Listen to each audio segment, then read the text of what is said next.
अस्सलाम वालेकुम my dear student. उम्मीद करता हूँ कि आप सब ठीक होंगे और जहाँ भी होंगे खुश होंगे। तो आज मैं आपको एक बहुत ही इम्पोर्टेंट बात बता दूँ कि एक मर्तबा मैं फ़ेसबुक में रील देख रहा था और वहाँ पे एक ट्रैफ़िक पुलिस वाला बहुत बड़ा ऑफ़िसर बन चुका था सीसीएस का एग्ज़ाम देकर। तो वो बहुत सारे पुलिस ऑफ़िसर्स एक जगह इकट्ठे हुए थे और उनसे एक मीडिया वाले ने माइक उसके करीब करके उनसे एक सवाल पूछा कि मतलब एक बात की कि सर आप अपने बिगिनर्स को एक छोटे से और मुख्तसर से अल्फाज में क्या नसीहत कर सकते हैं? यानी उन बच्चों को, उन स्टूडेंट्स को जो अभी से इसे ऐसा करने बैठ चुके हैं तो उनके लिए आप एक मुख्तसर सा जुमला बता दें। तो उन्होंने कहा कि अ, कंसिस्टेंसी। जस्ट इस एक लफ्ज़ में उन्होंने अपना आंसर दे दिया। मुस्तकिल मिज़ाज, यानी जो भी करना है आपने, चाहे आप 2 घंटे करते हैं डेली, 3 घंटे करते हैं, 4 घंटे करते हैं, लेकिन आपने डेली करना है। कभी इसमें छुट्टी नहीं करनी। तो ये जो लफ़्ज़ है ना कंसिस्टेंसी, अगर ये हम में आ जाए, मुझ में भी और आप में भी, तो यकीन मानिए कि हम कुछ भी कर सकते हैं। ये तो इंडिकेट है, इंडिकेट से आगे हमें लाइफ़ में और भी बहुत टफ-टफ एग्ज़ाम देने हैं, तो हम सब कर सकते हैं, लेकिन शर्त ये है कि हम में क्या हो कंसिस्टेंसी और मुस्तकिल मिज़ाजी हो। ऐसा ना हो कि आज हम 10 घंटे पढ़ लें, 12 घंटे पढ़ लें, कल भी 12 घंटे पढ़ लें, तकरीबन 10-15 दिन तक हम 12-12 घंटे पढ़ लें डेली, लेकिन फिर 15 दिन के बाद हम छुट्टी कर दें। फिर 10 घंटे पढ़ लें, फिर छुट्टी कर दें, फिर 8 घंटे और इस तरह हमारी टाइम आहिस्ता-आहिस्ता कम होगी और हम छुट्टियाँ करेंगे। तो ये ना करें। और ये मैंने ये बात क्यों की कि उसने कहा कि इस मीडिया वाले ने फिर ये भी पूछा कि सर आपने सीसीएस के लिए कितना टाइम दे दिया? तो उन्होंने कहा 7 साल मैंने अपनी लाइफ के दिए हैं। 7 साल में उन्होंने सीसीएस किया था। तो यार 7 साल लगातार मेहनत करना और अपना गोल हासिल करना ये कोई आम सी बात नहीं है। और हम सिर्फ़ 3 महीने, 4 महीने तक कंसिस्टेंसी नहीं रख सकते, तो आप कंसिस्टेंसी रखिए। बहुत से स्टूडेंट्स हैं मेरे जिन्होंने कहा था कि सर आप हमारे लिए एमडीकेट का सिलेबस शुरू कर लें, केमिस्ट्री का पोर्शन। लेकिन आपको पता है कि अब वो मेरे स्टूडेंट्स जो हैं, वो अभी नहीं आ रहे हैं। तो मैं उनसे दरख्वास्त करता हूँ, रिक्वेस्ट करता हूँ, हमारे चैनल की इम्प्रूवमेंट को छोड़ दें। यार इसकी इम्प्रूवमेंट पता नहीं कब होगी, लेकिन जो अभी मैं कर रहा हूँ आप यकीन मान लें कि इसमें मुझे ये नहीं हो रहा कि यार इनसे मेरी चैनल इम्प्रूव होगी। मुझे बहुत ज़्यादा टेंशन होती है, बहुत ज़्यादा बर्डन होती है कि यार मैंने क्लास अभी तक अपलोड नहीं किया है। तो मुझे ये टेंशन क्यों होती है कि आपको मेरा क्लास पहुँच जाए और आप का टाइम ज़्यादा वो ना हो जाए, मिस ना हो जाए। आप जल्दी-जल्दी केमिस्ट्री के पोर्शन को क्या करें कवर कर लें। तो इंशाल्लाह आज से मैं डेली 2 या 1 क्लास तो ज़रूर लूँगा, लेकिन मैंने आज से अपने साथ अहद कर लिया कि मैं 2 क्लासेस आपके साथ शेयर कर लूँगा।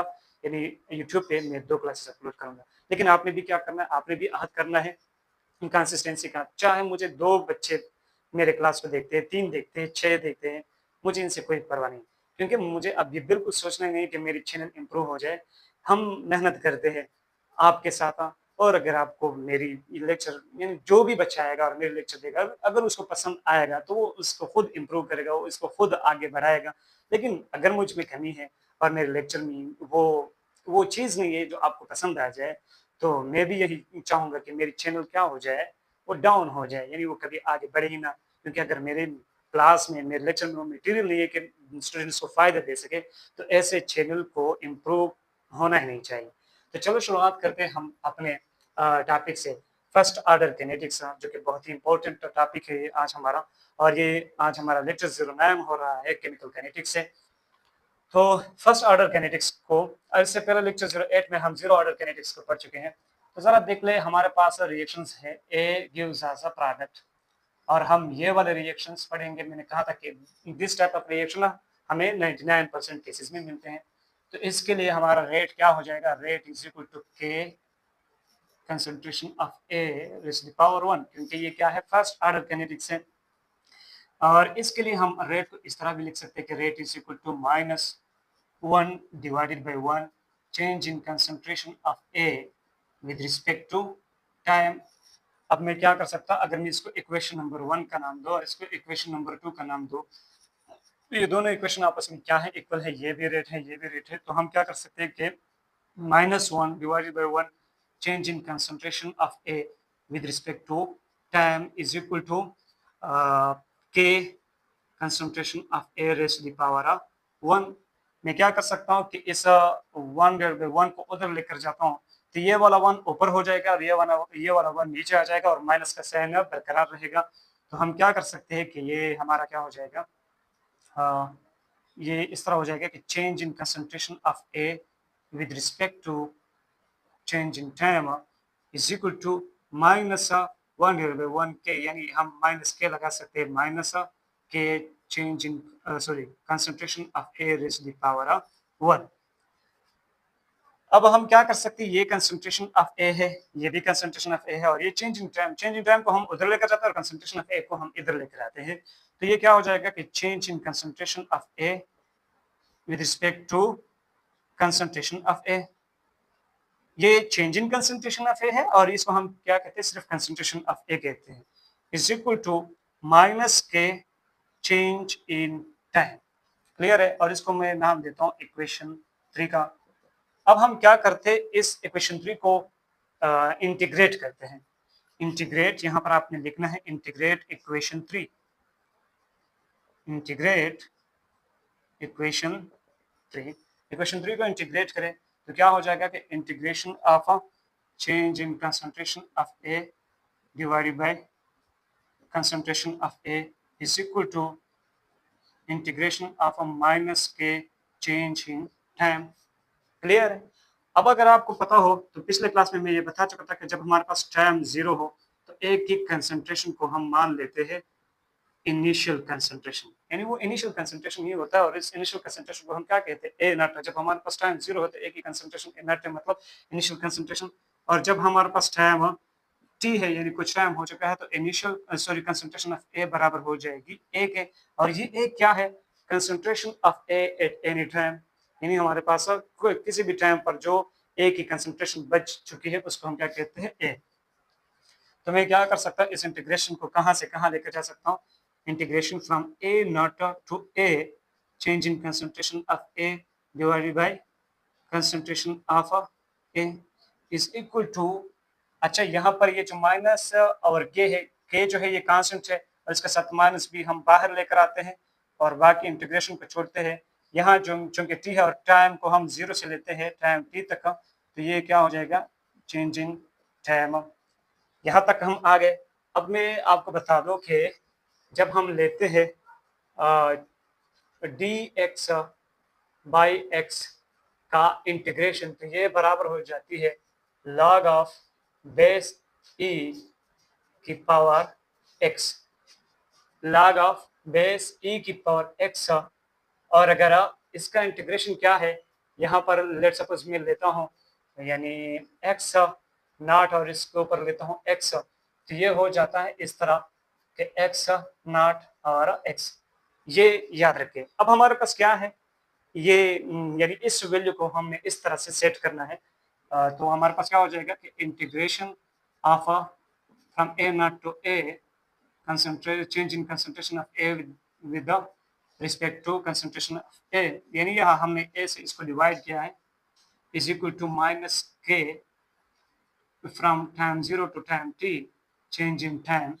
ये क्या हो जाएगा, इसको मैं इस तरह लेकर लिखता हूँ तो ये हमारे पास हो जाएगा log ऑफ ए की power log of base e A और इसके साथ हम लिखते हैं A not to A is equal to minus k. और यहाँ ये तो आपको पता है, पिछले क्लास में मैं आपको इसका बता चुका था कि ये फिर क्या हो जाएगा कि टी का 0 से टी तक का हो जाएगा इंटीग्रेशन।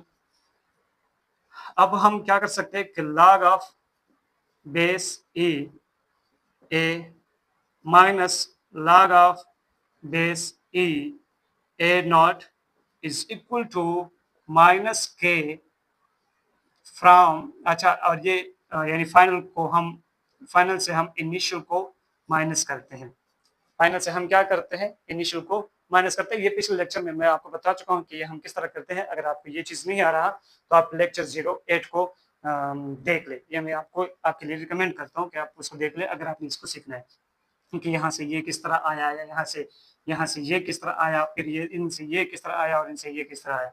अच्छा अब हम क्या करते हैं, log of base e A minus, ये क्या हो जाएगा, चलो फिलहाल मैं इसको माइनस ही लिखता हूँ, log of base e A not is equal to minus k t के बराबर हो जाएगा।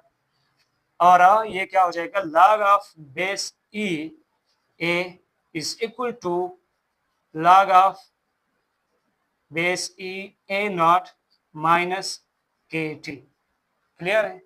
तो ये हो गई हमारे पास integrated rate law for a first order reaction in terms of a base e, in terms of a base e. इसको नोट कर दे, मैं इसको मिटाने वाला हूँ। हमें एक इंटीग्रेटेड रेट लॉ मिल गई for the first order reaction. अब हमने क्या करना है, ये log ऑफ बेस ई है, हमने log ऑफ बेस 10 को भी देखना है कि log ऑफ बेस 10 में अगर हम इसको इस्तेमाल करें तो हमारे पास है integrated rate law for first order reaction किस तरह निकल कर आती है। क्योंकि कभी कभी हमसे क्वेश्चन log ऑफ बेस 10 ई में पूछा जाता, log ऑफ बेस ई में पूछा जाता है और कभी कभी log ऑफ बेस 10 में पूछा जाता है।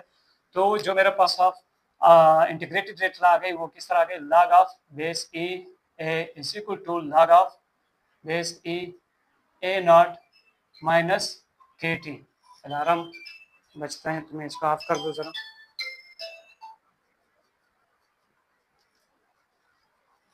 क्लियर है? This is a integrated rate law in terms of a base e, integrated rate law for the first order reaction in terms of a base e. अब जरा देख ले, अगर आपने क्या करना है, ये जो log ऑफ यहाँ पर देख ले, log ऑफ बेस ई की e, log of base e x is equal to 2.303 log of base 10 x, ये इसके बराबर होता है। तो हम इस इक्वेशन को किस तरह लेकर आते हैं, इसको हम इस तरह फिर लिख सकते हैं कि 2.303 log of base 10 a is equal to 2.303 log of base 10 a naught minus k t। अब आपने क्या करना है, डिवाइड करना है इस इक्वेशन को दोनों तरफ से, divide by 2.303 both sides of this equation, both sides of this equation। इस इक्वेशन की दोनों अतराफ को आप 2.303 से डिवाइड करते तो आपके पास बच जाएगा log of base 10 a is equal to log of base 10 a not minus k t divided by 2.303। तो ये आ गई आपके पास integrated rate law in terms of log of base 10 a, in terms of log of base 10, sorry. तो ये हो गए हमारे पास log of base 10 a is equal to log of base 10 a naught minus kt divided by 2.303। ये हो गए हमारे पास integrated rate law for the first order reaction in terms of log of base 10 और ये है in terms of log of base e। अब हम क्या करते हैं, यहां से इनके लिए एक और इक्वेशन निकालते हैं जो हम न्यूमेरिकल्स के लिए इस्तेमाल करते हैं, वो integrated rate law first order reaction जिसको हम ज्यादातर इनके न्यूमेरिकल्स के लिए इस्तेमाल करते हैं। तो इसको देख ले, इसको मैं इस तरह लगा सकता हूँ कि log of base 10 a is equal to log of base 10 a not minus k t divided by 2.303। तो मैं क्या कर सकता कि ये log ऑफ a जो है ये मैं इधर लेकर आता हूँ और के टी इसको मैं इधर लेकर आता हूँ। तो ये क्या हो जाएगा कि log of base 10 a not minus log of base 10 a is equal to k t divided by 2.303, इसके बराबर हो जाएगा। क्लियर है? ये हमने इक्वेशन की इस तरफ लेकर आया है और इसको हम यहां पर लेकर आए हैं। तो log ऑफ बेस 10 a क्या हो गई, माइनस हो गई, और इसकी वैल्यू क्या हो गई, प्लस हो गई। उम्मीद करता हूं कि ये चीज आपको आती होगी। अब हम क्या करते हैं, क्या आपको पता है कि जब हमारे पास log of base 10 a minus log of base 10 b आ जाए तो इसको हम इस तरह लिख सकते हैं कि log of base 10 a divided by b, इस तरह भी हम इसका कर सकते हैं। तो यहाँ पर देख लीजिए मेरे पास क्या हो जाएगा, log of base 10 a not divided by a is equal to kt divided by 2.303। अब यहां से मैं क्या करता हूं कि ये t जो है इसको मैं यहां पर छोड़ता हूं टाइम t, और k डिवाइड बाई 2.303 को मैं इक्वेशन के इस तरफ लेकर आता हूं, तो 2.303 ऊपर हो जाएगा, k नीचे हो जाएगा। जरा देख ले, 2.303 डिवाइडेड बाई k, और ये अपनी जगह पर है, log of base 10 a not divided by a। तो याद रखें, this is a very important equation for the first order reaction, जिसको हम ज्यादातर इनके न्यूमेरिकल्स जो होते हैं इनकी सॉल्यूशन के लिए या सॉल्यूशन के लिए इस्तेमाल करते हैं। तो एक इक्वेशन ये हो गई इंटीग्रेटेड इटला, और ये दूसरी इक्वेशन है, और एक इक्वेशन आपने ये याद करनी है कि t is equal to 2.303 divided by k log of base 10 a not divided by a। तो ये तीन इक्वेशन आपके पास अब बन गए। इंटीग्रेटेड रेट लॉ है, ये भी इंटीग्रेटेड रेट लॉ है। This is in term of log of base 10 and this is in term of log of base e, और ये है एक फार्मूला आपके पास है for the first order reaction, first formula for the first order reaction, जिसको आप numericals के solution के लिए इस्तेमाल करते हैं। इसको आप कह सकते हैं formula number 1 for the first order reaction, formula number 1, जिसको आप ज्यादातर इनके न्यूमेरिकल्स के सॉल्यूशन के लिए इस्तेमाल करते हैं।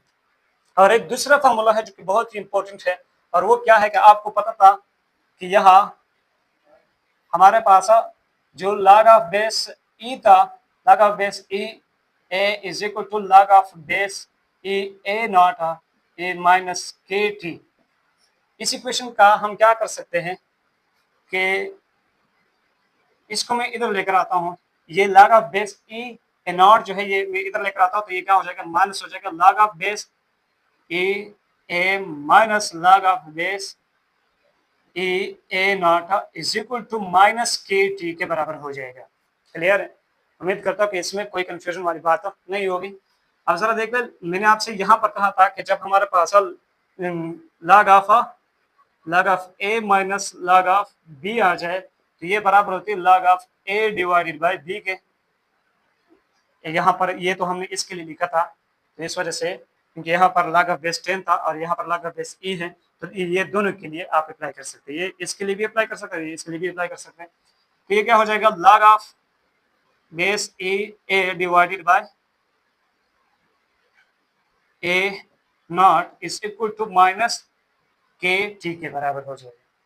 और आपको पता है कि जब हमारे पास log ऑफ बेस e की पावर b हो और वो हमारे पास बराबर हो जाए किसी c के, ये इस तरह एक इक्वेशन आपके पास हो, log of base e b is equal to c, तो वो किसके बराबर हो जाती है, वो बराबर हो जाती है b is equal to e की पावर c। ये b आपने लगाना है, ये e यहां पर लेकर आना और इस c को ऊपर पावर में चढ़ाना है, तो ये इसके बराबर हो जाती है। अब जरा देख ले, यहां पर मेरे पास b की जगह क्या है, a divided by a naught, तो मैं यहां पर लिखूंगा कि a divided by a not is equal to, अब e को यहां पर लगा दूंगा, e की पावर माइनस के टी को ऊपर पावर में लगा दूंगा। फिर क्या हो जाएगा कि a is equal to a naught e की पावर माइनस के टी।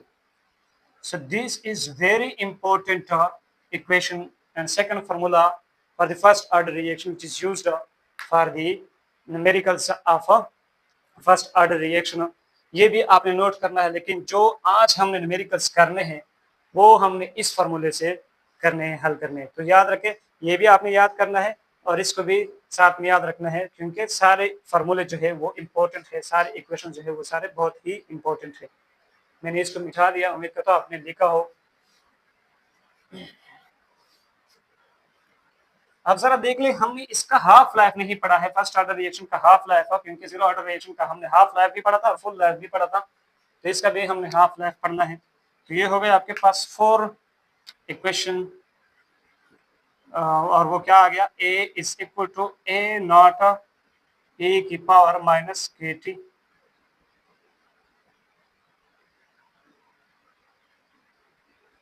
और इसको आप कह सकते हैं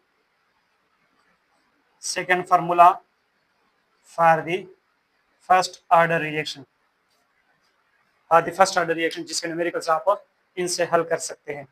अच्छा, अब हाफ लाइफ पढ़ते हैं for half life of first order reaction. Half life for the first order reaction, first order reaction का हमारे पास हाफ लाइफ क्या आएगा, तो जरा देख ले आपके पास टाइम है क्या। टाइम जो है वो आपके पास बराबर है 2.303 divided by k log of base 10 A naught divided by A. तो अगर आपके पास टी जो हो वो क्या हो, टी 1/2 हो, यानी हाफ लाइफ हो, 50% रिएक्शन कंप्लीट हो, तो आपके पास ए की कंसंट्रेशन क्या रहती है, ए नॉट डिवाइडेड बाई 2 यानी 50% रहती है। ए नॉट जो है हमारे पास इनिशियल कंसंट्रेशन है, ए नॉट को हम 2 से डिवाइड करेंगे तो हमारे पास 50% रह जाएगा। क्लियर है? तो यहाँ पर मैं इसकी जगह T1/2 लिखता हूँ, यानी मेरे पास टाइम जो है वो हाफ टाइम हो गया। तो 2.303 divided by k log of base 10 A naught तो मैं अपनी लगाता हूँ, लेकिन ए की जगह हम ए नॉट डिवाइडेड बाई 2 लगाएंगे, ए नॉट डिवाइडेड बाई 2। तो T1/2 जो है वो बराबर हो जाएगा 2.303 divided by k log of base 10 A naught divided by 1 multiplied by 2 divided by A naught. तो ए नॉट और ए नॉट कैंसिल हो जाएंगे, मेरे पास ये बराबर हो जाएगा 2.303 divided by k multiplied by log of base 10 2। और आपको पता है कि log ऑफ बेस 10 2 की वैल्यू अप्रोक्सीमेटली 0.3 आती है। So T1 divided by 2 is equal to 2.303 divided by k multiplied by 0.3। और यहां से आपके पास वैल्यू आ जाएगी approximately T1/2 is equal to 0.693 के इसके बराबर आती है। और ये हो गई आपके पास half life for the first order reaction. Half life for the first order reaction वो क्या है, T1/2 is equal to 0.693 divided by k. याद रखना है इसको आपने। क्लियर है? ये हो गई। अच्छा, यहां से अगर आप लोगों को पता हो तो हाफ लाइफ जो है फर्स्ट ऑर्डर रिएक्शन का वो रिएक्टेंट की कंसंट्रेशन के ऊपर कोई डिपेंड नहीं करता, चाहे आप रिएक्टेंट की कंसंट्रेशन को बढ़ा दे या कम कर दे, इसका हाफ लाइफ जरा देख ले, हाफ लाइफ कांस्टेंट है 0.693 डिवाइडेड बाई के भी कांस्टेंट है और ये वैल्यू भी क्या है, कांस्टेंट है। तो यहाँ रिएक्टेंट की कंसंट्रेशन की कोई लेना देना नहीं है। अब जरा देख ले हम इसका फुल लाइफ देखते हैं। फुल लाइफ या लाइफ टाइम जिसको हम कहते हैं, हाफ लाइफ को मिटाते हैं। अब फुल लाइफ की बारी है हमारे पास। Full life for the first order reaction, full life for the first order reaction तो वो क्या आएगा, अगर आपके पास यानी मेरे पास टी जो है वो बराबर है 2.303 divided by k log of base 10 A naught divided by A. अगर टी जो है वो मेरे पास क्या है, TLF है, यानी लाइफ टाइम वाला टी है, मतलब रिएक्शन फुल लाइफ का मतलब क्या है, a time in which a reaction completes 100%। तो हमारे पास रिएक्शन 100% कंप्लीट हो चुका है। इसका मतलब ये है कि ए की कंसंट्रेशन जो है वो हमारे पास जीरो रह चुकी है। ए की कंसंट्रेशन क्या रह चुकी है, जीरो, क्योंकि 100% रिएक्शन कंप्लीट हो चुका है तो रिएक्टेंट की कंसंट्रेशन जीरो रह चुकी है। तो मैं क्या कर सकता हूं कि यहाँ इसकी जगह TLF लिखता हूं, यानी लाइफ टाइम। तो यहाँ पर 2.303 ये अपनी हो जाएगा, के अपना है, log of base 10 A not हमारे पास, और ए की जगह हमारे पास कंसंट्रेशन कितनी है, जीरो है। तो यहां से क्या आ जाएगा 2.303 divided by k log of base 10, और ये क्या हो जाएगा, इन्फिनिटी। किसी चीज को भी आप जीरो से डिवाइड करते हैं तो इसके आंसर क्या आते हैं, इन्फिनिटी आते हैं। तो जरा देखिए, किसी चीज को भी आप इन्फिनिटी से मल्टीप्लाई करते हैं तो इसके आंसर क्या आते हैं, इन्फिनिटी आते हैं। So TLF is equal to infinity. ये हो गई life time for the first order reaction, life time for the first order reaction. तो यहां से हमें एक और ग्लो मिलती है बहुत इंपॉर्टेंट, TLF आप लिख के, TLF जो है वो किसके बराबर है, इन्फिनिटी के, for the first order reaction.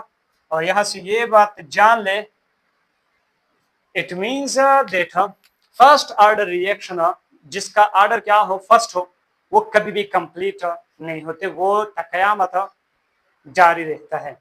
और याद रखें यहां से कि सिवाय जीरो ऑर्डर रिएक्शन जिसका ऑर्डर जीरो हो, बाकी जितने भी nth ऑर्डर रिएक्शन है, यानी फर्स्ट ऑर्डर रिएक्शन है, सेकंड ऑर्डर रिएक्शन है, थर्ड ऑर्डर रिएक्शन है, फोर्थ ऑर्डर रिएक्शन है, 4.5 ऑर्डर रिएक्शन है, 4.6 ऑर्डर रिएक्शन है, 1.2 ऑर्डर रिएक्शन है, यानी जो भी है nth ऑर्डर तक, वो सारे क्या है, वो कभी कंप्लीट नहीं होते, वो नेवर कंप्लीट्स। क्लियर है? तो ये हो गए हमारे पास लाइफ टाइम। और ये कुछ इक्वेशन से ये आपने याद रखने हैं, यहाँ पर मैंने लिखे क्योंकि अब मैंने कुछ ग्राफ्स बनाने हैं और इस ग्राफ्स को बनाने में हमें ये फॉर्मूले हेल्प दे सकती है। अब हम लिखेंगे graphs for the first order reaction, graphs for the first order reaction. मैंने जीरो ऑर्डर रिएक्शन के लिए भी ग्राफ्स लिखे थे, क्योंकि वहां से मैं भी आपको ग्राफ के जरिए आपसे पूछा जाए कि which one of the following shows the first order reaction, zero order reaction, तो आपको ग्राफ दिए गए हो तो आपने ग्राफ भी पहचानने हैं। तो हमारे पास पहला जो ग्राफ बनता है, पहला ग्राफ वो हम बनाएंगे rate of reaction versus concentration of reactant. इनके बीच हमारे पास ये हम जो पढ़ते हैं, अभी जो हम पढ़ते हैं फर्स्ट ऑर्डर रिएक्शन, वो हमारा कौन सा वाला है, A to gives us product P type वाला रिएक्शन है। ये जो जितनी भी यानी जो भी हम पढ़ के आए हैं अभी तक इस लेक्चर में, वो इस टाइप रिएक्शन के लिए हम पढ़ के जा रहे हैं। तो पहला ग्राफ इसके बीच, और यहाँ आपको पता है कि रेट और कंसंट्रेशन के बीच रिश्ता क्या है, वो इस तरह है कि रेट इज इक्वल टू के इंटू ए की पावर 1, यानी यहाँ से अगर मैं आपको बता दूं तो rate is directly proportional to A की पावर 1। जितना आप कंसंट्रेशन ऑफ ए को बढ़ाएंगे, 2 टाइम्स बढ़ाते हैं तो आर 2 टाइम्स बढ़ता है, वो 3 टाइम्स बढ़ाएंगे तो ये 3 टाइम्स बढ़ता है, वो 4 टाइम्स बढ़ाएंगे तो ये 4 टाइम्स बढ़ता है, यानी डायरेक्ट रिलेशनशिप में है। तो यहाँ इसका ग्राफ किस तरह आएगा, इसका ग्राफ अगर मैं इस तरफ में आर ले लो और इस तरफ में कंसंट्रेशन ऑफ ए ले लो, तो रेट ऑफ रिएक्शन का ग्राफ हमें इस तरह मिल जाएगा। क्लियर है? दूसरा जो हमारे पास ग्राफ है वो किसके बीच हो सकता है, रेट वर्सेस टाइम के बीच, रेट वर्सेस टाइम के बीच। तो आपको पता है कि हमारे पास जो रेट है, रेट बराबर है के इंटू कंसंट्रेशन ऑफ ए की पावर 1, और ए जो है, ए हमारे पास बराबर है, जरा देख ले यहाँ पर, A is equal to A naught e की power minus k t. Clear है यार? यहां से तो हम और रेट और टाइम के बीच रिलेशनशिप नहीं निकाल सकते इस इक्वेशन से। तो अगर मैं ए की वैल्यू यहां पर लगा दूं तो ए में हमें टाइम मिल रहा है, तो फिर हमें रेट और टाइम के बीच कुछ रिलेशनशिप मिल सकता है। तो ये क्या हो जाएगा कि रेट इज इक्वल टू के, अब ए की वैल्यू लगा दे, ए की वैल्यू हमारे पास है ए नॉट ए की पावर माइनस के टी, और इस इक्वेशन का नाम भी है exponential form of integrated rate law for the first order reaction. Exponential form है ये, फर्स्ट ऑर्डर रिएक्शन की इंटीग्रेटेड रेट लॉ की एक्सपोनेंशियल फॉर्म है, और यहाँ से हमें रेट और टाइम के बीच जो ग्राफ मिलेगा वो एक्सपोनेंशियल टाइप का ग्राफ मिलेगा, और वो किस तरह के रेट के साथ, सॉरी टाइम के साथ order of reaction, sorry rate of reaction decrease तो होगा, लेकिन किस तरतीब में डिक्रीज होगा, एक्सपोनेंशियल फॉर्म। एक्सपोनेंशियल फॉर्म इस तरह होता है। क्लियर है? इस तरह आपको ग्राफ मिलेगा। तो ये रेट और टाइम के बीच ग्राफ है for the first order reaction. तीसरा जो हमें ग्राफ मिल सकता है, वो ग्राफ मिल सकता है हमें concentration of A versus time के बीच, कि ए की कंसंट्रेशन को टाइम के साथ क्या होता है। तो आपको पता है कि ए की कंसंट्रेशन डिक्रीज होगी टाइम के साथ, लेकिन इस इक्वेशन से हमें ये पता चलता है कि कंसंट्रेशन ऑफ ए और टाइम के बीच जो ग्राफ बनेगा वो एक्सपोनेंशियल टाइप का ग्राफ बनेगा, बिल्कुल इसी तरह।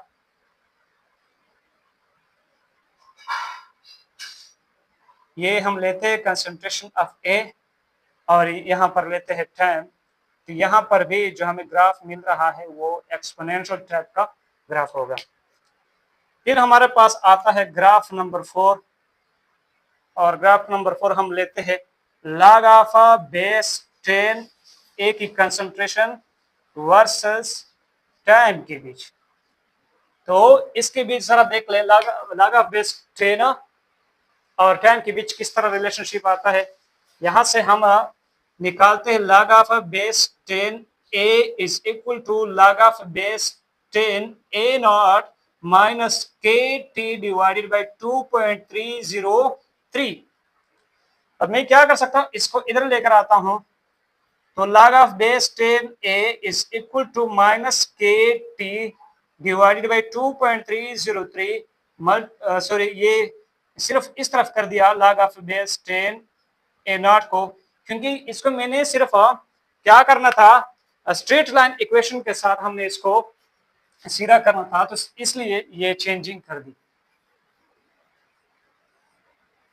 अब जरा देख ले, यहां अगर मैं इसको देख लो तो ये है हमारे पास y और ये हमारे पास mx और ये हमारे पास c। तो m की जगह m हमारे पास क्या होता है, स्लोप होता है। यहाँ m की जगह हमारे पास क्या आ रहा है, माइनस के आ रही है, और t की जगह हमारे पास क्या आ रही है, x आ रहा है, यानी टाइम को हम x एक्सिस मिलेंगे और log of base 10 log of base 10 a को हम y एक्सिस मिलेंगे और log of base 10 a not को हम c इंटरसेप्ट में लेंगे। तो यहां से हमें ग्राफ किस तरह मिल सकता है,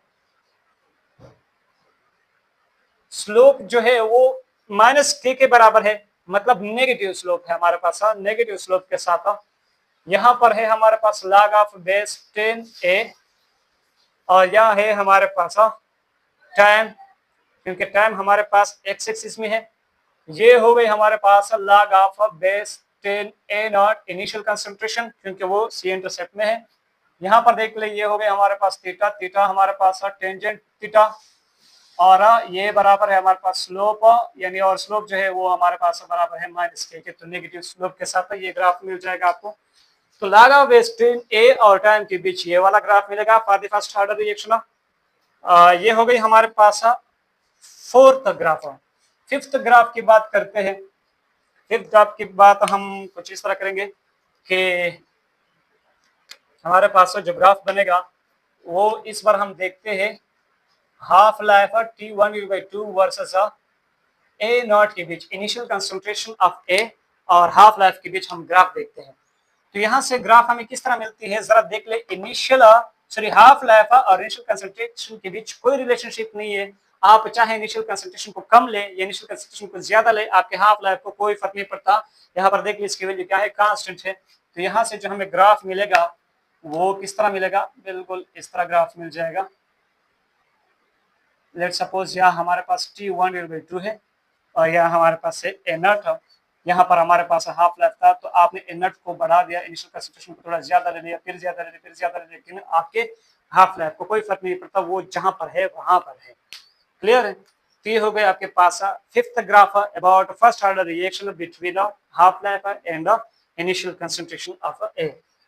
और एक ग्राफ है हमारे पास, इसको मैं अगर मिटा दो, आपने लिखना है, पॉइंट आउट करना है, नोट करना है, सॉरी सारी चीजें नोट करने हैं आपने। यहाँ से अगर मैं सिक्स्थ ग्राफ की बात करूँ तो सिक्स्थ ग्राफ हम निकालेंगे log of base e A versus time के बीच। तो जरा देख लीजिए, वही बात हो गई, log ऑफ बेस 10 और टाइम वाली बात, इनके बीच भी ये वाला रिलेशनशिप था और इनके बीच भी ये वाला रिलेशनशिप आ रहा है। तो यहाँ पर भी हमें नेगेटिव इंटरसेप्ट नेगेटिव स्लोप भी मिलता है। सारा देख ले, log of base e A is equal to log of base e A not minus k t. तो log of base e A is equal to log of, sorry यहाँ पर मैं लिख रहा था minus k t plus log of base e A naught. तो ये हो गई माइनस के एम की जगह, टी हो गई एक्स की जगह, ये हो गई सी की जगह और ये हमारे पास वाई की जगह। So this is a straight line equation. यहाँ से हमें ग्राफ कौन सा मिलता है, ये वाला ग्राफ मिल जाएगा। ये है, अगर इस तरफ वाई एक्सिस में मैं ले लो log of base e A और इस तरफ में ले लो टाइम, तो यहाँ पर नेगेटिव स्लोप के साथ हमें ये ग्राफ मिल सकता है, नेगेटिव स्लोप। ये हो गई थीटा एंगल और थीटा जो है वो हमारे पास बराबर है टेंजेंट थीटा। माइनस के यहाँ पर है हमारे पास log of base e A naught.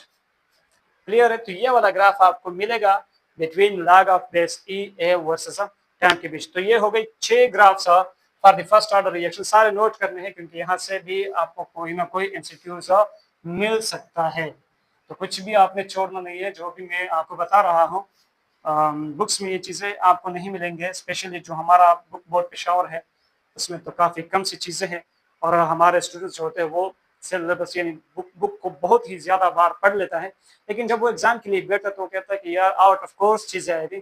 तो जाहिर है हमारा इंडिकेट वाला जो टेस्ट बनता है वो बहुत ही टफ लेवल का होता है, वो सिंपल सी चीज़ें नहीं देता, क्योंकि इंडिकेट आपने आगे डॉक्टर बनना है।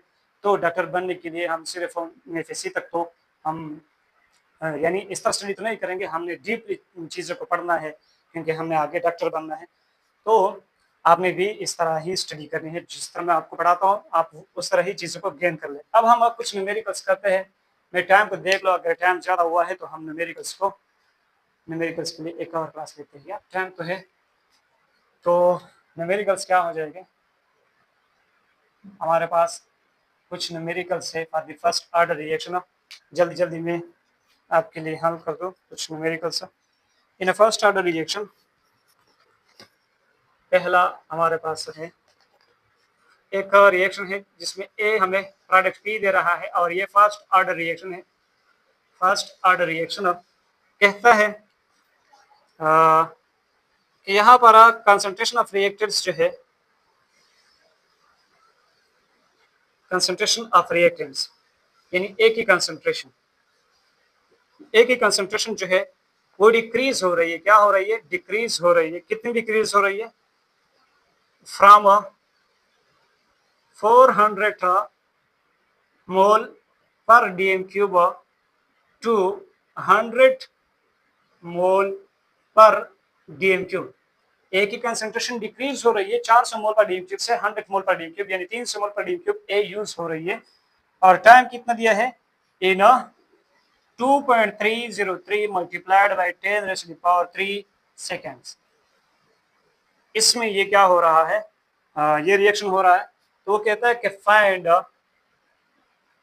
द वैल्यू ऑफ के, फाइंड द वैल्यू ऑफ के फॉर दिस रिएक्शन। इस रिएक्शन के लिए के की वैल्यू फाइंड आउट करें। तो जल्दी से हम देख लेते हैं। इसके लिए हम ये वाला इक्वेशन यूज कर सकते हैं। जरा देख ले, t is equal to 2.303 divided by k log of base 10 a not divided by a। तो के को हम इधर लेकर आते हैं, k is equal to 2.303 divided by k log of base 10 a not divided by a। अब जरा देख ले, मेरे पास ए नॉट कितना है? ए नॉट है 400 ml। इनिशियल कंसंट्रेशन कितना है? 400 मोल पर डीएम क्यूब। और कितना यूज हुआ है? 100 मोल पर डीएम क्यूब तक ये डिक्रीज हुआ है, यानी फ्रॉम 400 मोल पर डीएम क्यूब टू 100 मोल पर डीएम क्यूब 300 ml यूज हुए हैं, लेकिन ए की कंसंट्रेशन जो बची है वो कितनी है? 100 मोल पर डीएम क्यूब। तो यहाँ से हम लगाएंगे 2.303 डिवाइडेड बाय टाइम कितना लगा है? इसके लिए टाइम जो लगा है वो 2.303 multiplied by 10⁻³ second. log of base 10 A not हमारे पास कितना है? 400 डिवाइडेड बाय ए की वैल्यू हमारे पास है 100। ये इनिशियल कंसंट्रेशन होती है और ये वो कंसंट्रेशन जो टाइम टी पर होती है, और ये हमारे पास के बराबर है। तो के हमारे पास बराबर हो जाएगा यहाँ पर ये 2.303 कैंसिल हो जाएंगे, तो 1 डिवाइड बाई 10 की power 3 log of base 10 log of base 10 और ये क्या हो जाएगा? log ऑफ बेस 10 की power log of base 10 4 log of base 10 4 इनके 100 के 100 100 400 हो जाएगा। तो k is equal to 1 divide by 10 की पावर 3 log ऑफ बेस 10 2 की पावर 2 लगा सकता हूं मैं। हाँ बिल्कुल लगा सकता हूँ। मैं इसको मिटा दूं क्योंकि अब हमने इसको यूज नहीं करना, सिर्फ आप लोगों के लिए लिख दिया ताकि आपके जहन में हो। k is equal to 1 divide by 10 की power 3 multiplied by 2 log of base 10 की 2।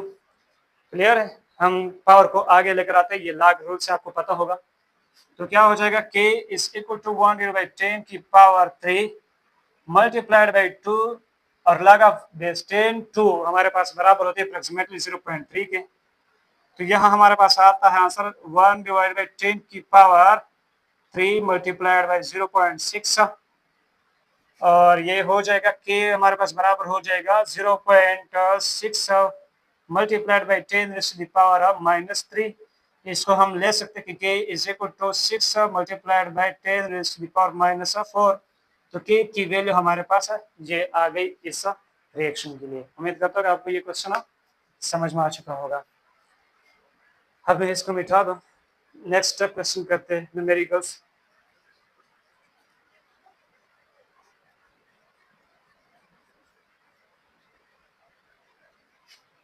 इनको भी मिटा दो ताकि हमें थोड़ी सी जगह मिल जाए। दूसरा इक्वेशन है, क्वेश्चन है, sorry, question number 2। A gives us product P type reaction है, फर्स्ट ऑर्डर है, फर्स्ट ऑर्डर, और कहता है कि ये रिएक्शन जो है ये जब 10% कंप्लीट होता है, 10% कंप्लीट, तो टाइम लेता है कितना, 2 मिनट, टाइम लेता है 2 मिनट। और जब ये 20% कंप्लीट होगा तो फिर टाइम ये कितना लेगा, यानी यहाँ पर आपने क्या निकालना है, टाइम को निकालना है। तो जरा देखना आपके पास वो टाइम वाला फार्मूला ये था for the first order reaction के t is equal to 2.303 divided by k लगा था base 10 a not divided by a। जब यानी 2 मिनट गुजरे तो आपके पास 10% रिएक्शन कंप्लीट हुआ था। 10% रिएक्शन कंप्लीशन का मतलब ये है, इसकी जगह मैं 2 लगाता हूँ, 2.303 डिवाइडेड बाई के लॉग ऑफ बेस 10 ए जो है यानी ये एनआर जो है इसको मैं 100 मान लेता हूँ कि एनआर जो है मेरे पास 100 मोल पर डी क्यूब है, और ए जो है इसको मैं फिर क्या कहता हूँ कि ए हमारे पास 10% अगर ये रिएक्शन कंप्लीट हुआ है, जैसे 100 मोल पर डी क्यूब था, इसमें 10% कंप्लीट हुआ तो हमारे पास 90 मोल पर डी क्यूब क्या हो चुके होंगे, रह चुके होंगे। ए क्या है हमारे पास, the concentration remaining at time T, और एनआर क्या है, इनिशियल कंसंट्रेशन, ये इनिशियल, ये रिमेनिंग कंसंट्रेशन। तो ये हो गए हमारे पास एट टाइम 2 मिनट, और इसको मैं इक्वेशन नंबर 1 का नाम देता हूँ। फिर मेरे पास क्या है, एट टाइम टी, जिस जो हमें नहीं पता, t is equal to 2.303 divided by k log of base 10, यानी when a reaction completes 20 minutes, इसके लिए आप लिखेंगे when reaction completes 10% और इसके लिए लिखेंगे when reaction completes 20%। तो log of base 10 a not हमारे पास वही 100 और a हमारे पास कितना रह चुका होगा, अगर 20% कंप्लीट है तो इसका मतलब है कि 8 हमारे पास है, एक ही कंसंट्रेशन होगी। ये हो गई हमारे पास इक्वेशन नंबर 2। आपने क्या करना है, इक्वेशन 2 को डिवाइड करना है इक्वेशन 1 से। तो क्या हो जाएगा कि t divided by 2 is equal to 2.303 divided by k log of base 10 100 divided by 80 divided by 2.303 divided by k log of base 10 और वो हमारे पास 100 डिवाइडेड बाई 90। क्लियर है? ये 2.303 और 2.303 डिवाइडेड बाई k कैंसिल हो जाएंगे। सो t डिवाइडेड बाई 2 हमारे पास बराबर हो जाएगा log ऑफ बेस 10 8 10 80 10 10 100, तो ये हो जाएगा 10 डिवाइडेड बाई 8 और नीचे क्या हो जाएगा log of base 10 9 10 90 10 10 100 10 divided by 9। यहाँ से हो जाएगा log of base 10 10 minus log of base 10 की पावर 8, नीचे क्या हो जाएगा log of base 10 10 minus log of base 10 9। और ये आपको अभी पता हो चुका होगा कि ये हम इस तरह क्यों कर चुके हैं पिछले, अगर आपने लेक्चर को पीछे से देखा हो। तो t डिवाइड बाई 2 हमारे पास बराबर हो जाएगा log of base 10 10 minus log of base 10, इसको मैं इस तरह लिख सकता हूँ 2 की पावर 3, नीचे log of base 10 10 minus log of base 10, और इसको मैं लिख सकता हूँ 3 की पावर 2। मैं इस तरफ को मिटा दूं,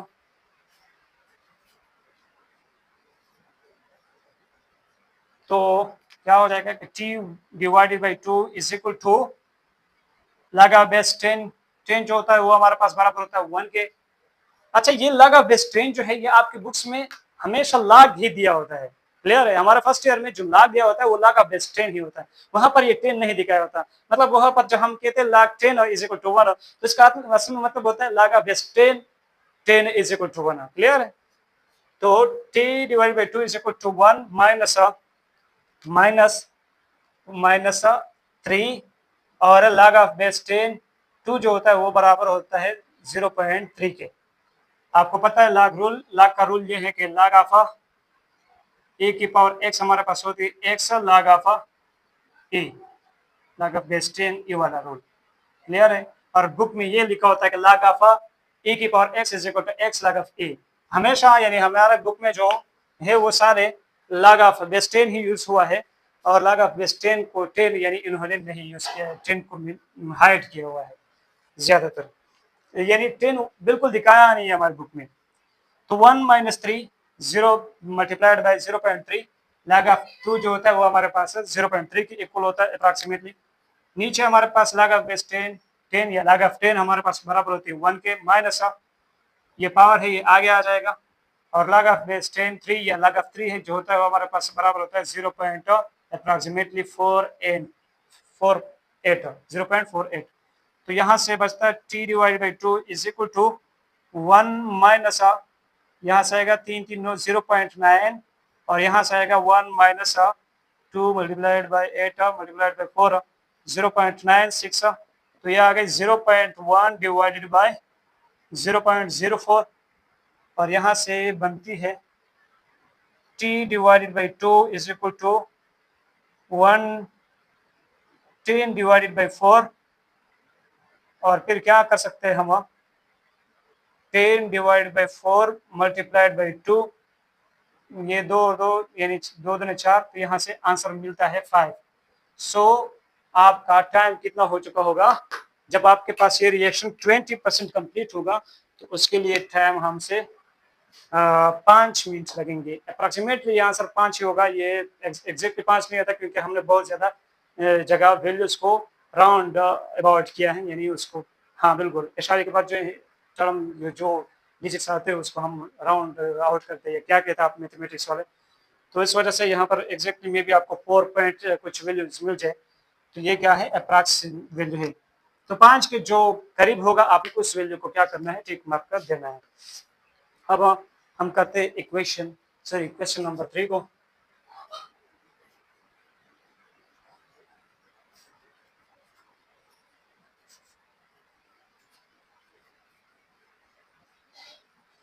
क्वेश्चन नंबर 3 बस फिर खत्म करते हैं। क्वेश्चन नंबर 3 हमारे पास क्या है, क्वेश्चन नंबर 3 ए दिया है हमें, हमारे पास एक रिएक्शन जिसमें ए देता है पी, प्रोडक्ट पी, वही रिएक्शन फर्स्ट ऑर्डर है, फर्स्ट ऑर्डर, और इसके लिए वैल्यूज क्या है, वो कहता है कि रिएक्टेंट ए जो है इसकी कंसंट्रेशन डिक्रीज हो रही है फ्रॉम 0.8 टू from 0.8 to 0.05 मोल पर डीएम क्यूब, यानी 0.8 मोल पर डीएम क्यूब से डिक्रीज होकर 0.05 मोल पर डीएम क्यूब बन रही है, और इसके लिए टाइम है इन 1.2 मिनट्स, इन 1.2 मिनट्स। तो वो कहता है find rate of reaction when concentration of A is 0.08 मोल पर डीएम क्यूब। आपने इस क्वेश्चन को नोट करना है, फिर हम आगे चलते हैं। जरा देख ले, हमने पहले के को मालूम करना है, क्योंकि आपको पता है कि R इज इक्वल टू के इंटू ए की पावर 1, तो K मिल जाए, फिर A की इस कंसंट्रेशन को लगा दे, फिर हमें R का वैल्यू मिल जाएगा। वो क्या किसके बारे में पूछ रहा है? Rate of reaction. तो rate of reaction first order reaction के लिए रेट किसके बराबर था? K A की पावर 1, तो K की वैल्यू मिल जाए तो हमें उसके साथ हम A की वैल्यू लगाएंगे, फिर हमें R मिल सकता है। तो K किस तरह है? हमें पता है कि T जो होता है वो बराबर होता है 2.303 divided by K log of base 10 A0 divided by A, इसके बराबर होती है। अब आपको पता है कि इनिशियल कंसंट्रेशन हमारे पास कितना है? 0.8 मोल, और फाइनल यानी जो बचा हुआ है वो 0.05 है। तो मैं क्या कर सकता हूँ? K is equal to 2.303 divided by T log of base 10 A0 जो है हमारे पास है 0.8, और A जो है वो कितना है? 0.05। अब हम यहाँ पर K को 2.303 डिवाइडेड बाई T की वैल्यू कितनी है? 1.2 मिनट, log ऑफ बेस 10 0.8, ये क्या हो जाएगा? 80 डिवाइडेड बाई 5 हो जाएगा कि नहीं हो जाएगा? जरा देख ले इसको। अगर हम 10 से मल्टीप्लाई करेंगे, 10 से, ये शायद एक दर्जन इधर लेकर आते हैं तो इसको भी इधर लेकर आते तो ये 0. ये क्या हो जाएगा? ये 8 हो जाएगा, ये 0.5 हो जाएगा। इसको एक दर्जन और इधर लेकर आते हैं तो ये 80 हो जाएगा और ये 5 हो जाएगा। क्लियर है? तो यहाँ पर 80/5 आंसर आ गया। फिर यहाँ से आता है 2.303 divided by K log of divided by T, और T की वैल्यू हमने लगाई है 1.2 मिनट, log ऑफ बेस 10, और 5 एकम 5 और 16 5 80, यहाँ पर 16 आएगा। तो मेरे पास K की वैल्यू आ जाएगी 2.303 divided by 1.2 log of base 10 2 की पावर 4 ले सकता हूँ, 16 को मैं क्या ले सकता हूँ? 2 की पावर 4। तो क्या हो जाएगा? K is equal to 2.303 divided by 1.2 multiplied by 4 log of 10 की पावर 2। तो ये K जो है ये बराबर हो जाएगा 2.303 divided by 1.2 multiplied by 4 multiplied by 0.3। तो ये हो जाएगा K is equal to 2.303 divided by 1.2 multiplied by 1.2 हो जाएगा। तो 1.2 कैंसिल, K की वैल्यू हमारे पास आ गई 2.303। अब हम क्या करते हैं? यहाँ K की वैल्यू लगाते हैं और फिर हमें आंसर मिल जाएगा। क्लियर है? यहाँ हम K की वैल्यू लगाते हैं तो R is equal to K की वैल्यू क्या है? 2.303 मल्टीप्लाइड बाई A की वैल्यू क्या आ गई हमारे पास? A की वैल्यू ने क्या कहा था? व्हेन कंसंट्रेशन ऑफ A, हाँ मुझे याद है, find the rate of reaction and concentration of A is equal to 0.08। Clear है? 0.08। तो इसको आप हल करेंगे तो आई थिंक कितना आ रहा है? यहाँ आपको जो आंसर आ रहा है वो आप लिख देंगे, इसको फिलहाल y ही कहता हूँ। तो rate of y mole litre inverse second inverse, यानी ये यूनिट लगाना है क्योंकि रेट की यूनिट क्या है? रेट की यूनिट होती है मोल पर लीटर पर second, mole litre inverse second inverse. Clear है? उम्मीद करता हूँ कि आपको ये सारे न्यूमेरिकल्स भी बहुत पसंद आ चुके होंगे। अब हम लास्ट टॉपिक पढ़ते हैं और बहुत ही जल्दी से, बहुत यानी ज़्यादा टाइम नहीं लेंगे, 5 टाइम में भी मैं ले सकूँ आपसे, 5 मिनट। वो क्या है कि अब हम कुछ एग्जांपल्स पढ़ते हैं और ये एग्जांपल्स तो बहुत सारे एमसीक्यूज आते हैं। Examples for the first order reaction, first order reaction के कुछ एग्जांपल्स आपको एमसीक्यूज में बता सकता है। What is radioactive decay? First order reaction, zero order reaction, second order reaction. तो आपने क्या लिखना है? याद रखें कि ये जो हमारे पास रेडियो एक्टिव डीके होती है, यानी radioactive decay, radioactive decay यानी जहां पर न्यूक्लियर रिएक्शन होती है, न्यूक्लियर की बम्बार्डमेंट हो जाती है, न्यूक्लियर की स्प्लिटिंग होती है, वो रिएक्शन जो होती है वो हमारे पास फर्स्ट ऑर्डर रिएक्शन होती है। सेकंड हमारे पास ग्रोथ जो होता है बैक्टीरिया की, growth and decay of a bacteria, ये जो रिएक्शन है this is also first order reaction, ये जो प्रोसेस है। सेकंड आप याद रखें कि inversion of cane sugar, inversion of a cane sugar in acidic media, एक एसिडिक मीडिया में आप इन्वर्जन करते हैं केन शुगर की, किस तरह जरा देख ले, C12H22O11 ये मेरे पास क्या है, एक सक्रोज है। ये क्या है, सक्रोज है। इसको आप पानी में हल करते हैं, लेकिन पानी किस तरह, पानी में एसिडिक मीडिया जहां पर HCl हो और HCl ने H+ दिया हो या कोई और एसिडिक मीडिया हो, तो ये क्या दे, C6H12O6 प्लस C6H12O6, ये होता है हमारे पास ग्लूकोज और ये होता है फ्रक्टोज, ये होता है डी और ये होता है एल और ये होता है हमारे पास डी। सो ये डेक्सट्रोरोटेटरी से लेवरोटेटरी बन जाता है। इसकी कंसंट्रेशन और इसकी कंसंट्रेशन इक्वल नहीं होती, फिर यानी हम दोनों को अगर मिक्स कर लेते तो हमारे पास लेवरोटेटरी वाली कंपाउंड रह जाती है। तो हमारे पास डेक्सट्रोरोटेटरी से अगर लेवरोटेटरी बनती है तो इसका मतलब ये है कि यहाँ पर इन्वर्जन हो रहा है। एक होता है रिटेंशन, ऑर्गेनिक केमिस्ट्री में आपने पढ़ा होगा, और एक होता है इन्वर्जन। तो यहाँ डेक्सट्रोरोटेटरी से लेवरोटेटरी बनता है। आप कहेंगे सर डेक्सट्रोरोटेटरी भी बनता है, तो हम क्या करते हैं कि इसकी कंसंट्रेशन से कम होती है। फिर लेट सपोज इसकी 10 है और इसकी 5 है, तो 5 लेवरोटेटरी और 5 डेक्सट्रोरोटेटरी आपस में क्या हो जाएंगे, कैंसिल हो जाएंगे, और 5 लेवरोटेटरी बच जाएंगे। तो उसकी लेवरोटेटरी उसकी डेक्सट्रोरोटेटरी आपस में क्या हो जाएंगे, इन्वर्जन होगा। तो इसलिए हम कहते हैं इन्वर्जन ऑफ केन शुगर जो होता है वो भी हमारे पास फर्स्ट ऑर्डर रिएक्शन है। जहां पर अगर आप देख ले तो रेट इज इक्वल टू के इंटू C12H22O11 ऑर्डर आपके पास क्या आता है, 1 आता है। क्लियर है।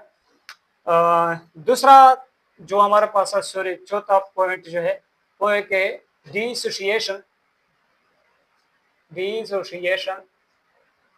Of nitrogen pentoxide, dinitrogen pentoxide and hydrogen peroxide. इसकी जो डिसोसिएशन होती है ये भी हमारे पास क्या है, फर्स्ट ऑर्डर रिएक्शन है। यानी N2O5 हमें क्या देता है, NO प्लस क्या देता है यार, यहाँ पर मैं कंफ्यूज ना हो जाऊँ। तो यहाँ पर अगर मैं इसको 10 लूँ, 2 ले लो तो ये क्या हो जाएगा 2, यहाँ पर इसको मैं लेता हूँ 4NO, ये 4 हो गए। इसको मैं ले लूँ 3, 4NO प्लस O2। क्लियर है। हाँ, ये 3 ऑक्सीजन, 3 दूनी 6, 6 ऑक्सीजन और 4 ऑक्सीजन 10 ऑक्सीजन, 2 पॉइंट 10 ऑक्सीजन, 2 दूनी 4 नाइट्रोजन, 4 नाइट्रोजन, तो बैलेंस है। और यहाँ पर जो हमारे पास H2O2 की जो वो होते हैं डिसोसिएशन होती है H2 प्लस O2 में, ये भी हमारे पास क्या है, फर्स्ट ऑर्डर रिएक्शन है। क्योंकि यहाँ अगर आप लोग रेट देख लें तो वो KN2O5 के साथ फर्स्ट ऑर्डर में रिएक्शन है। R देख ले K*H2O2 रिएक्शन के साथ फर्स्ट ऑर्डर रिएक्शन है। So this is a first order reaction. यहाँ पर एक और वो होता है acidic hydrolysis of acetic acid या इथाइल एसीटेट। मैं जरा आपको वो एक रिएक्शन बता दूं कि वो जो है वो भी हमारे पास फर्स्ट ऑर्डर रिएक्शन की एग्जांपल है। ये देख लें CH3 COO C2H5 plus H2O और इसको हम H+ यानी एसिडिक मीडियम में हाइड्रोलाइज करते तो ये क्या बनता है CH3 COOH प्लस C2H5OH बनता है। ये वाला रिएक्शन जो है ये भी फर्स्ट ऑर्डर रिएक्शन के काइनेटिक्स को फॉलो करता है। तो यहाँ तक आपकी फर्स्ट ऑर्डर रिएक्शन की काइनेटिक्स मुकम्मल होती है। इंशाल्लाह हम सेकंड ऑर्डर रिएक्शन को कल आपके साथ पेश करेंगे। तब तक के लिए आपकी मेहनत जारी रखें और हमें अपनी दुआ में याद रखें। And good bye.